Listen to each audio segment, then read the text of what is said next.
What are subtle red flags at a job interview that say, working here would suck? I once showed up for an interview and the manager wasn't there that day. No one called me to let me know. She was literally just like, she's not here today, in a tone that suggested I should somehow already know that. She said they would call me to reschedule sometime next week. I told her I was currently unavailable Monday through Wednesday, but could come in anytime Thursday through Friday. She said if I couldn't make time for the interview, I probably wouldn't be a good fit. I said okay and went on to my other interviews. I ended up working elsewhere. You'd think that would be the end of it, but both the manager and the assistant manager badmouthed me to a few other people in the industry, including one of my friends. Like, hello, I made time for an interview. You disrespected me by not calling me to let me know it was canceled. I gave you the times I was available to reschedule, and that was disrespectful somehow? Dude, if that was me, I'd be like super livid. Definitely shows a complete disregard for my time. Story 2. I was once part of a group onboarding for an IT job. They handed us all the one-page new hire contract, and everyone except me signed immediately. When I read the paperwork, I discovered we were signing a mystery document. Clauses included, I agree to abide by the personal search and seizure security policy, attached. Without other pages, there was no way to determine what I was agreeing to. I kept requesting more and more pages until the HR drone said, okay, I guess me is just determined to hold everyone up. We will handle you separately if you're struggling so much. After I walked out and drove home, I called the hiring manager to apologize for not taking the job. He informed me that HR reported I had walked out after refusing to be tested. Story 3. Jobs where the expectations of the position aren't clear. The person hiring you should be able to give a clear idea of your responsibilities day to day in a practical way. It shows that the company understands what it wants out of the position. I've worked a couple of positions that had a really hard time figuring out who was supposed to do what, which led to a lot of confusion, and both of them had this in the interviews. If the company you're working for can't define what success in that position looks like, you won't be able to either. Story 4. Receiving a job offer without a real interview or even directly after the interview, that's usually a sign of desperation on the employer's end. Also, avoid anywhere that says, we're like family here. Also, avoid any position that doesn't have a clear job description or says something like the incumbent is responsible for other duties assigned as management sees fit. They will make you their dog. Story 5. The one question every job applicant must ask is, why is this position open? And watch the faces of everyone in the room before they answer. If they tell you the company is growing and it's a new position, great. If Smiling Mary says it was her job but she was just promoted, terrific. If they tell you that the last couple of people they tried in the position just didn't work out, thank them and leave. Story 6. I once applied for a job as a laborer at the local shipping company's warehouse. They asked me to come in for a job interview and bring copies of my resume and criminal record, which I thought was reasonable since everybody else was asking for the same. The interview was conducted by the supervisor of the department, but the manager of the warehouse was also present for the interview. When I handed the documents to the supervisor, he was immediately visually surprised and went, whoa, hey, check it out, a clean record, to the manager. And that was it. The next thing I knew, the interview was over and the manager went, all right, kid, let's show you around the place. I didn't take the job. Story 7. I was told we want long-term employment. Don't just leave after 5 to 6 years. Okay, what do you pay? And what about raises? His response, $12 an hour, 3 to 4% increases every year. Nope, told him I'm all set. This was an armored truck service. I had to carry my gun and wear a vest, which they did offer to pay for. They just took it out of your pay. $600 for a handgun and a $400 vest. You had to possess a permit to carry prior to applying. I went back to private EMS, same pay, but I don't have to protect other people's money with my life for peanuts. Story 8. I interviewed for a job and the guy was just kinda off-putting. He answered a personal call in the middle of the interview, which was fine, whatever, but never addressed or said sorry or excuse me for a second out of common courtesy and professionalism. Just sat there and talked for an awkward couple of minutes. I was running errands all the next day and had 3 missed calls from the workplace. Missed another call the next day, but at that point I had decided it wasn't for me. When I tried returning his call to tell him I was no longer interested, he wasn't there. But then it became kinda entertaining because he called me nearly every day for 2 weeks after my interview. It was just a retail job, so I can only imagine how hard-pressed he was to have an employee and how that work environment must be. Story 9. The game is changing with work from home becoming the norm. The old tactics of checking the break room and office decor no longer apply. The usual standbys are still there. Check the benefits, the time off policy in particular. How does vacation, sick, and float work? If it's a large company, is paternity leave paid or is maternity leave even a thing? If there's no retirement policy, then that's all you need to know. If there isn't 401k matching, it's also not a long-term deal. With the work from home situation, are they really explicit about how excited they are to return to office? Ask how they are enjoying work from home. Is remote work interfering with their business when it shouldn't? That's concerning. You'll get a sense of the organization's leaders as being out of touch based on this sticking point in particular. Are they offering to provide a budget to provision your home office? That's your green flag that they've thought this through. Most of this applies to office jobs, mostly because manufacturing and service ate crap in the US decades ago. Cubicle life is the new factory worker, so don't expect pensions and lifetime positions anymore.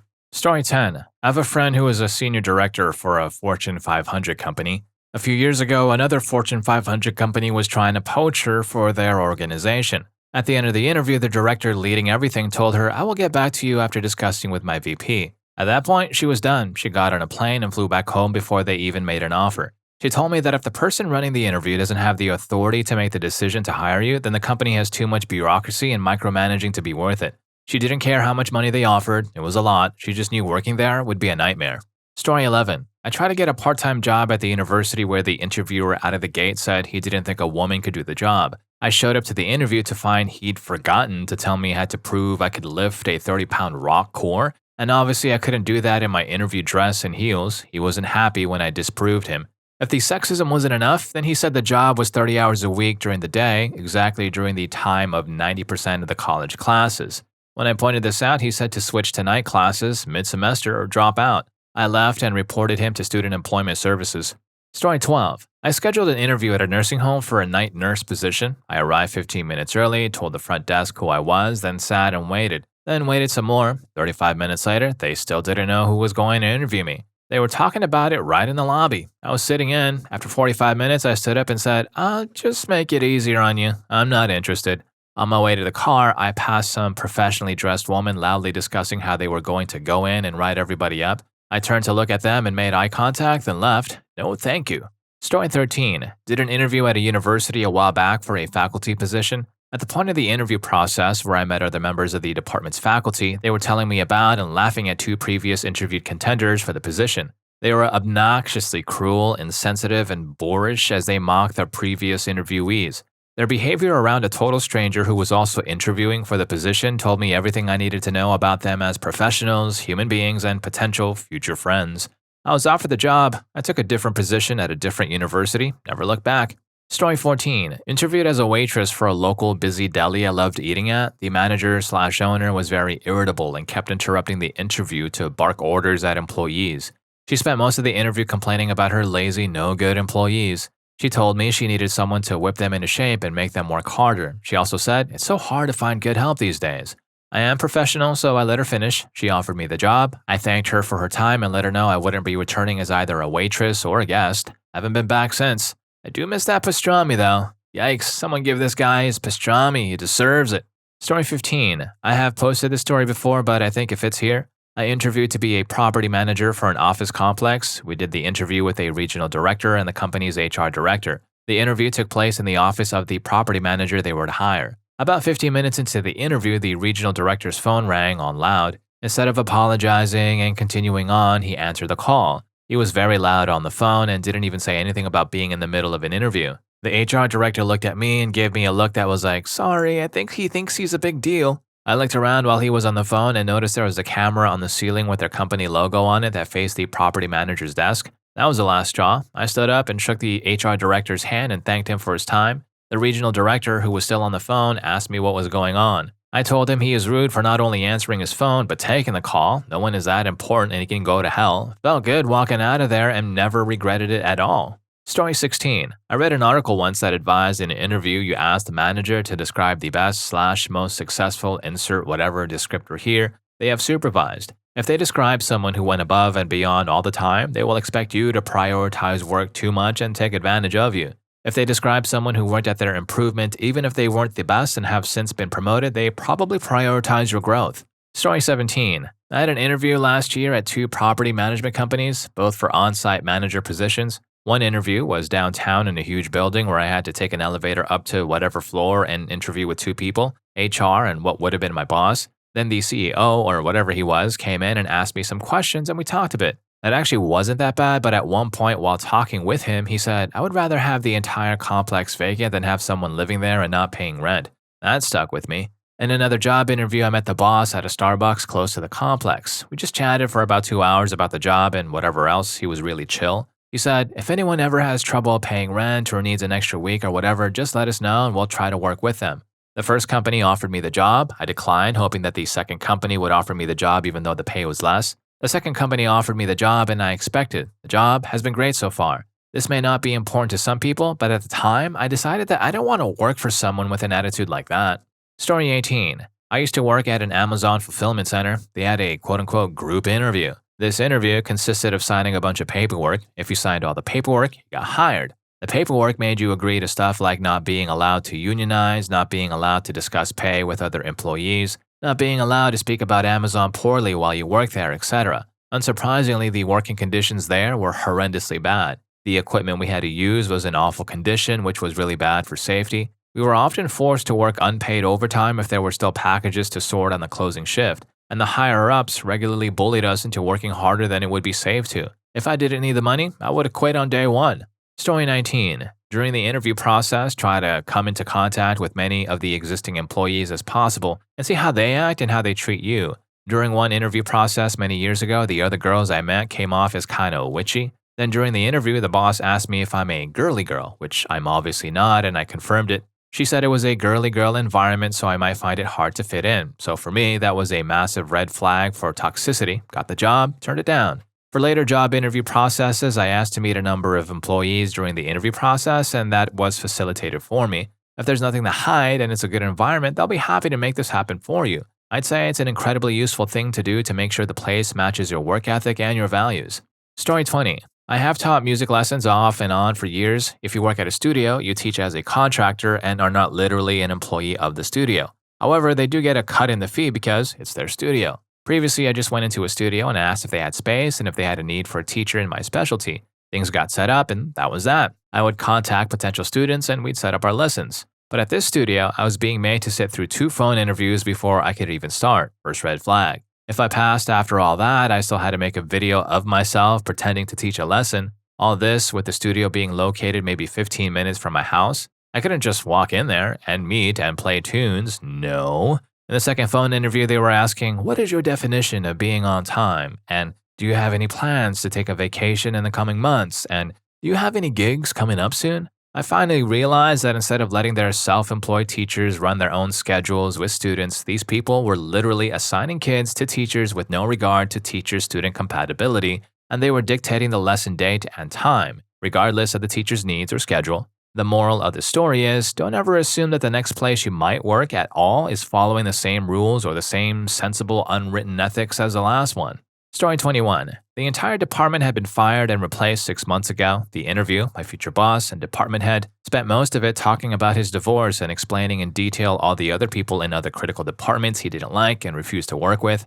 I was then told he'd love to hire me as I was young so they could pay me £10,000 less than the job was advertised at, but before they'd make me an offer, I had to go through another 4 stages of interview. To top it off, the interview was held in a flexible working space that was literally a coffee table and chairs in the middle of a very busy corridor. Story 22. In the tech world, it's tradition to make the candidate do some programming exercise on the whiteboard. It's annoying, but goes with the territory. The red flag is when the interviewer starts behaving as the alpha geek. He, it always is a he, will demand more refinement and continues to do so until you fail. This guy will be your torment until you resign. Every code review will be antagonistic and nothing you do will be adequate. The point of the coding exercise is that you know the basics of the tech you're interviewing for. It shouldn't take more than 5 minutes or require opening a textbook or referring to Stack Overflow. This is not an algorithms class, and I'm not going to write a fully functional mutex class from scratch on a whiteboard to prove that I know more than you do. Story 23. This is important for the fresh out of college kids. Anything that sounds like fun, recreational, non-work related accommodations is a horrible, horrible red flag. If your workplace has an Xbox and a basketball court and worst of all, livable dorms, that's because they want you to mistake the workplace for your home and make you work overtime nonstop. When I was a naive little crap visiting Google campuses, I thought it was so cool how wonderful it is to have a livable dorm at your job. But the reality behind it is they want your life to be your job. Story 24. Probably gonna get buried because I'm browsing by hot, but hey, it doesn't hurt to try. One time I applied for a job at a credit company. This was my first job ever, so I applied for every job position available in town. So I got the job interview and was really nervous. I'd never been interviewed before, so I watched a ton of YouTube videos about it, go get a haircut, shave the day of, prepare talking points, put on my nicest clothes, etc. I got to the interview and it was nothing like what I'd heard it'd be. The whole interview was spent with the employer basically telling me why I should work there instead of the other way around. And who would have thought the place sucked? It was basically a loan shark company. My dad, a lawyer, had had a case against an employee who had a weapon while collecting credit.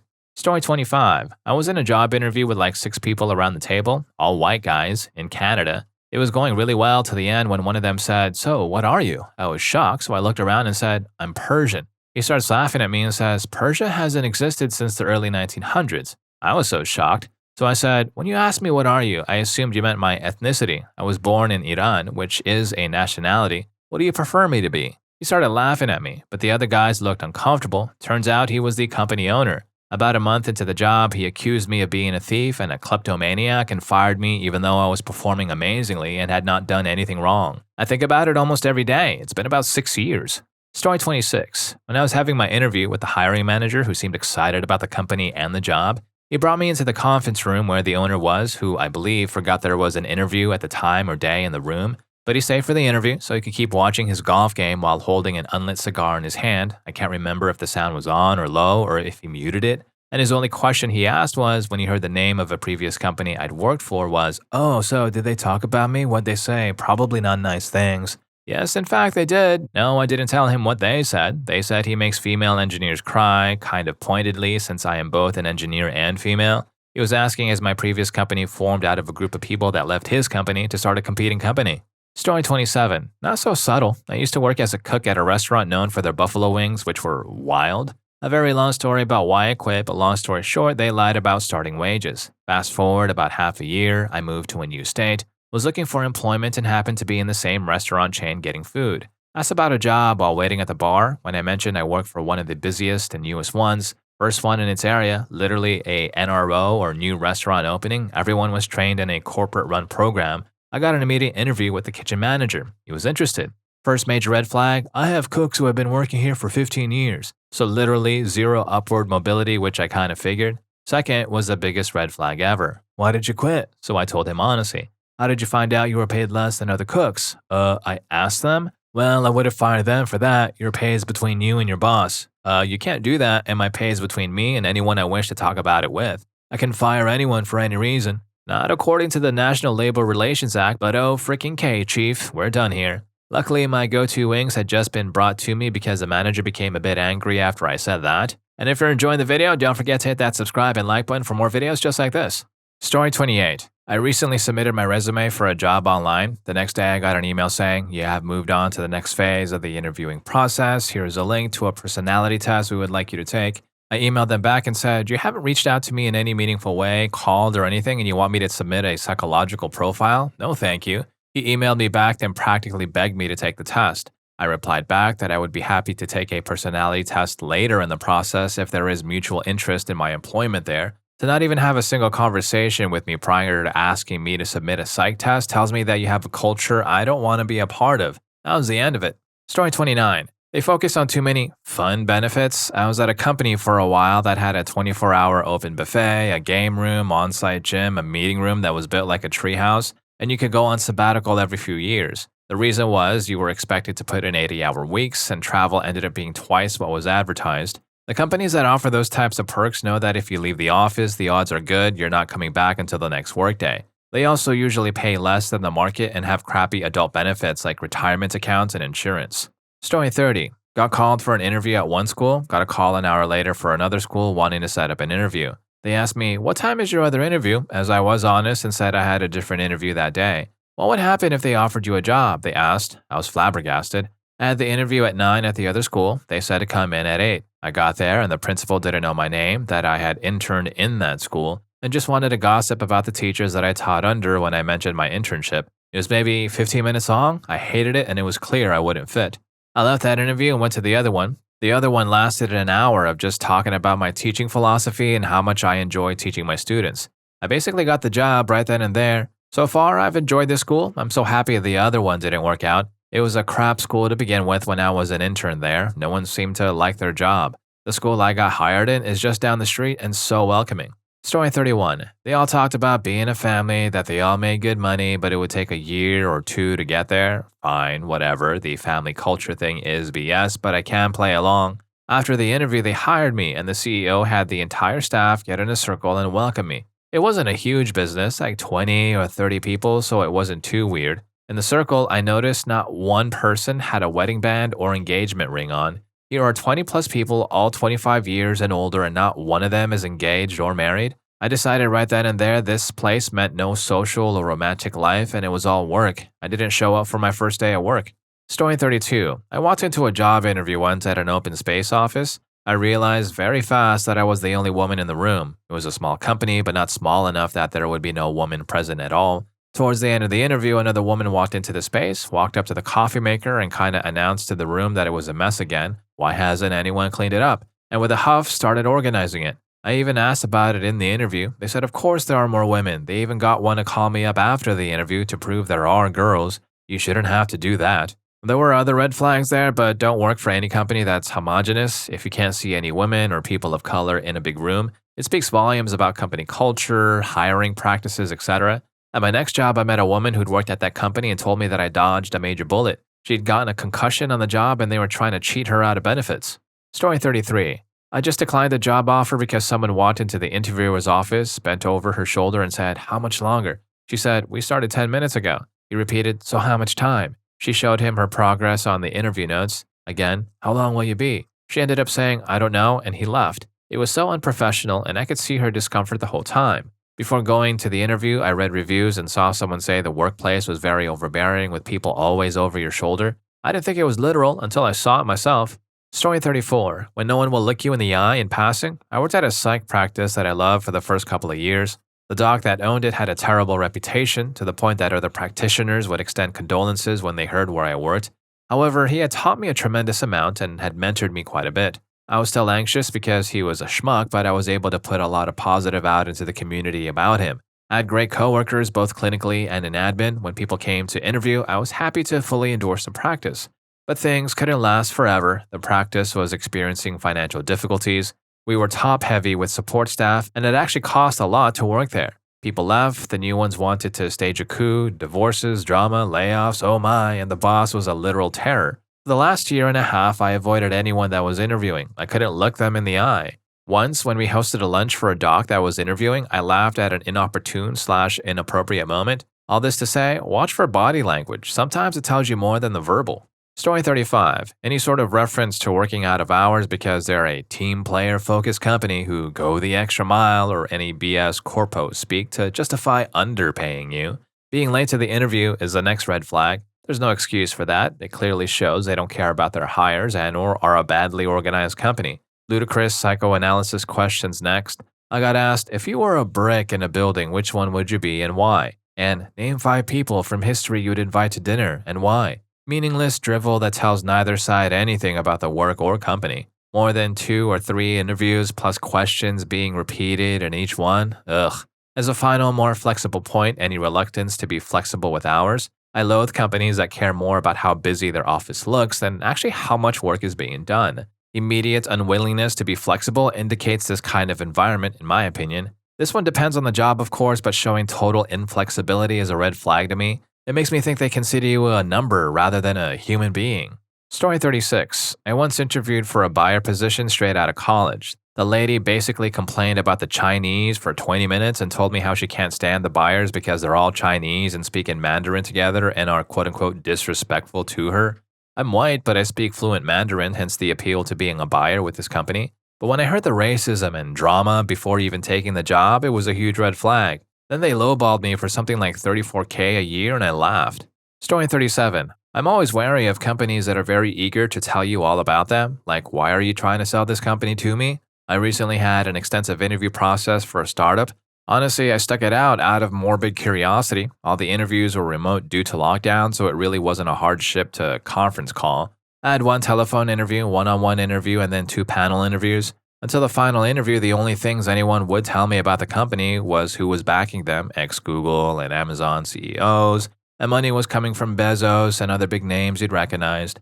I googled the company and honestly nothing seemed dodgy. I still don't think anything is untoward about it as such. but it was clear they were less interested in your skills and expertise and more in your willingness to blindly devote yourself to the cause. All the people I spoke to had drank the Kool-Aid. My skills seemed lacking for the position they were interviewing for, although they did explain they were mostly interested in me for a specific area I operated in that they needed to set up a new department. All of them were way too enthusiastic about the company and kept name-dropping the big names mentioned before like I was supposed to go, OMG, really? And drop my knickers. My follow-up interview after being declined was, your CV is awesome, your answers were all great, and everyone loved speaking with you and felt you had the right knowledge and attitude, but you just didn't seem invested in the company enough. I replied it was hard to be invested in a company where I had been told nothing about it except who was fronting the money, and also a place I did not yet work at, and she said bye and hung up, which really just confirmed to me that they couldn't care less about being qualified to do the job, as long as you were suitably impressed by their CEOs and were prepared to blindly and passionately chuck your entire life in with them to the bitter end. I've been told that's not uncommon with startups and new companies these days. They want people who believe in them more than experience and knowledge to ensure no one jumps ship if it gets rough. But personally, a major bullet dodged. I like my job and I'll give you a fair amount of my time and energy, but it is just a job at the end of the day.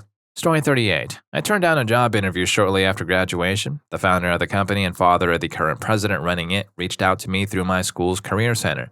They had recently moved the business from Pennsylvania to Ohio and were looking to hire some new people to come on board. Talking with this guy, it became obvious his son didn't know he was reaching out to people to hire, which was the first red flag. Afterwards, I fell down the rabbit hole when I looked up the company and current owner. I found videos where he logged on an OSHA representative in a meeting room, then rant at his employees how OSHA is illegal and is just there to steal their jobs. I also found videos of him on Fox News ranting how Obama is the devil and is ruining the country. I saw all this and promptly called the founder back to cancel the interview. Pretty sure I dodged a bullet. Story 39. Not during the interview, but after being offered a position, I got a taste of the toxic work environment. I applied for a role responsible for infection and disease control, which would require a lot of training, and had a steep learning curve, so I shadowed at their workplace for 3 hours just to see whether it was a good fit for me. None of the people took any time even in passing to make small talk or to explain what they were doing or why. The receptionist was more helpful in showing me around and explaining procedures than the other staff were. Most tellingly, the two people who I would have been working with the most hated each other and were so intensely passive-aggressive in front of me and their clients that I can't imagine what they are like when they aren't quote-unquote behaving. I turned down the offer and the hiring manager called me back and almost begged me to reconsider. Story 40. I'm in HR and this is something I do in interviews. Get a window seat if you can, look at everyone you see in the environment. Look at how employees carry themselves, how they interact with each other, are their heads up?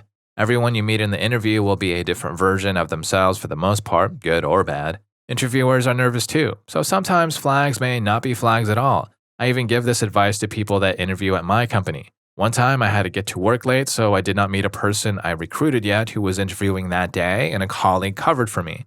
I spoke to him the next day to see how everything went, and he said he took my advice and saw two people high-five randomly. It was me and the head of organic chemistry. He just had some great data come back. I was not even aware that he was still there, but that is exactly how our workplace is every day. Interviewing is kind of like dating. Do not pay attention to how someone treats you on a first date. Pay attention to how they treat everyone else. That is how you find out how it really is. Story 41. I went for a mass hiring event at a warehouse or factory of some kind. I was wearing a hoodie and you're not allowed to have your hood up on the floor, which I didn't know because I had never worked in that kind of job before. So the boss is yelling after me, ma'am, but I'm paying no attention because I'm not a ma'am, just short and my hair used to be long, and it doesn't register that he's talking to me. So he jogs over, yanks me by the hood, and drags me bodily back over the line. I turn to him like, what the heck? And he's all red-faced and sweaty and furious while he chews me out for wearing my hood up. I told him, I'm not a girl, and then left immediately. I don't want to work with a guy who would treat a woman like that. Though, I felt like the manager physically attacks you is not the most subtle red flag, actually. Story 42. I see a lot of comments about people being tired while working, and I've come to realize that most of these jobs are for office positions or sales positions. If I may give an oil field or energy sector example, I'd gone through an interview for the position of hydrovac swamper for a company. In the interview, I was asked what kind of pay I would be making. The interviewer had stated minimum wage and we won't be paying a living allowance until you prove you're worth it. I stood up and walked out of the room and told him to have a nice day. Now I swamp for over double that a day with a smaller company that treats me like family. If someone tells you that they won't pay you a living allowance when you're working anywhere past an hour away from your home, walk away. Legally, they need to pay for your living allowance unless you're in a camp. At least in Canada. I don't know about the US.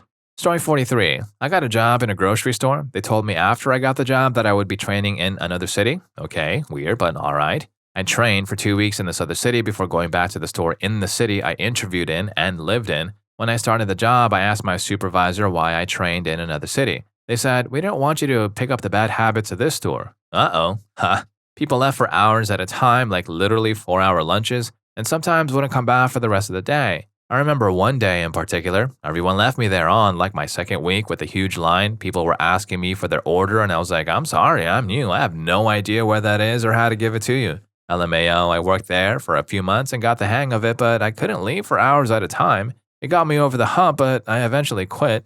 Story 44. While waiting for a job interview, I heard the manager interviewing someone else through their walls. The person was having doubts, and the manager was convincing them of the opportunity and benefits. He apparently didn't know I had been waiting, and he came out and yelled, "Woo, close them," to the receptionist right in front of me. He then saw me and went back to the office. The receptionist then said to me that he was just really excited because they had been talking with the applicant for a while and then hurried into his office. I walked out while she was gone. You're there to impress the manager. If they sound like they're trying to impress you, then it's likely a scam. After a lot of digging, I found out it was an MLM. They're hard to spot sometimes because when a salesperson scams enough people to build their own team, they set up under a new company name and flood Glassdoor and other employment review sites with what presumably are fake paid reviews. If you can look up articles or books about sales techniques and you realize the interviewer is using them, get out. Story 45. When they're more interested in making you tell them how you'd benefit their company rather than genuinely trying to get to know you, your strengths, and deciding amongst themselves whether you're a good fit. My current company is really good about it, and they don't play games. Either you fit into the culture or you don't. As a result, we have the most laid back yet ambitious and smart people here. My previous company was full of egotistical maniacs who knew how to hide it well. I asked my CEO how we managed to never have drama or issues aside from the inevitable industry issues. And he said because he's careful not to hire divas. Seriously, it's one of the most mindful companies I've ever been at, and I wake up every day super happy with my team, manager, coworkers, etc., even when the work is whatever. Story 46. I was asked for salary expectations in an email. I gave a research and very reasonable range, was asked again in the first interview. I answered the same range, was asked again in the second interview. I answered the same range. They called to tell me I was the top candidate but couldn't move forward with the final interview unless I could go way down on my salary expectations. And they needed me to agree to the number right then without even offering the job to me. After polite back and forth, I let her know that I knew what I needed salary-wise in my next role. What they were offering was the same as I was making, but also for only a limited term contract. So I gave my apologies, but I didn't think it would be a good fit, and I said thanks so much and all the best. The hiring manager immediately changed her tone, harshly telling me it was a good thing my true colors came out now because we're looking for someone who isn't only motivated by finances, and that you should take this as a lesson for future job interviews, not only to be focused on money. On top of all the other glaring issues with this experience, I'm a youngish woman early on in my career, and I feel confident I wouldn't have gotten that lecture if I'd been older or a man. I'd never negotiated before, ever, for anything, and it freaked me out a lot for the future, but it definitely gave me a window into how I would be treated if I worked for these people. Story 47. Interviewed for a federal prosecutor gig a few years ago. I was asked what my view on Brady is. This is a rule related to how you must hand over evidence that helps prove a man's innocence no matter what. Except they asked, well, there is the Supreme Court's view of Brady, and then there are personal interpretations. What is yours that you'd follow? When I expressed surprise and asked what the interviewer was talking about, I was told that several witnesses were ended in their investigations because their identities were disclosed as part of such a Brady evidence handover, implying that their expectation was that I would not hand over all information that may result in a man's innocence because witnesses may be insufficiently protected by the people paid to protect them. My response was, I hand over everything under Brady to the point where if I think it might even be Brady evidence, I will hand it over anyway. And if I so much as suspected another colleague was doing anything less, I'll blow the frickin' whistle so loud they'll hear it over in Maryland. They were horrified, never called back for a second round interview despite my being overqualified for the position. Funny thing is, it turns out they could have used my approach given how this administration panned out. Lots of people from the same office were before Congress at hearings in the years that followed as whistleblowers. I've never been as ashamed of this country as I was the day I walked over to my car after that interview. I just came home, told my wife I hadn't got the job, and it still upsets me. I'd wanted to be a federal prosecutor my whole life, except not like that, and I won't work for that group of prosecutors, ever. And if any of these stories got to you, here's more for you. YouTube thinks you're gonna love this. I'll catch you in that video.